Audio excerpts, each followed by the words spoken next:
I'm not much of a joke teller, like the kind of person who always remembers jokes and then tells them at little gatherings.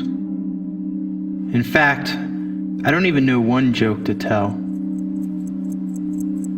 But I do know a story, and I tell it sometimes when someone is listening. It's not so much a story you hear around a campfire, but more of a story you tell your best friend on a road trip, or when you're about ready to fall asleep next to someone.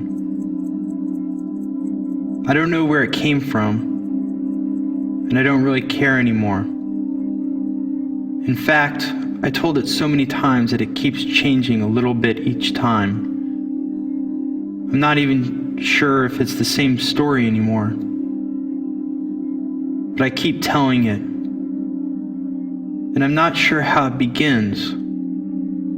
But I know it takes place in the country somewhere, inside a barn.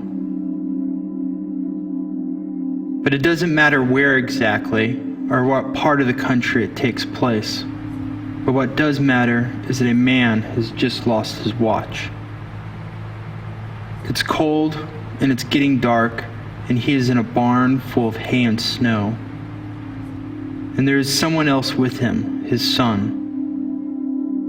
And they are already utterly exhausted from a hard day's work before this realization. Hills of hay and snow surrounded them, and a bitter cold wind was humming through the barn door. As the sun was going down, they both knew the importance of finding it. That is, it belonged to both of them. As they began searching, they started off patient, digging with their hands and overturning the hay, watching closely for something shiny. It was a lot like the saying, finding a needle in a haystack, only it wasn't a needle that was lost, but a watch, a very important one. And it wasn't just searching through one haystack, but a lot of them. As they kept digging and looking, it began to get even darker, and that wind coming in got even colder. The father got a shovel and started to overturn the hay in larger quantities, and the son just kept searching like a servant would do. As the evening hours ticked away, they started to search faster and faster. They began to overturn even larger amounts of hay in their frustration.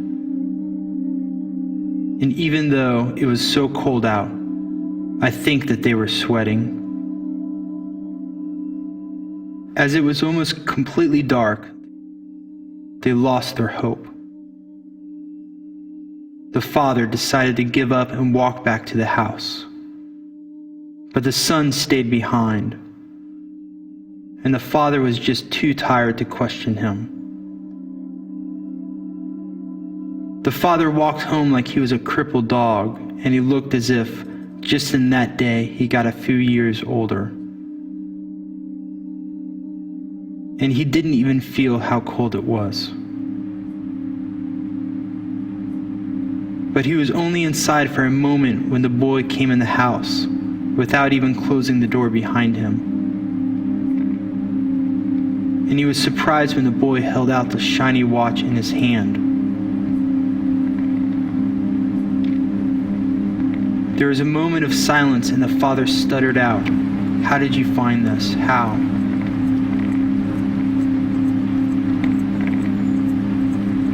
And the boy responded, "After you left, I sat there and listened."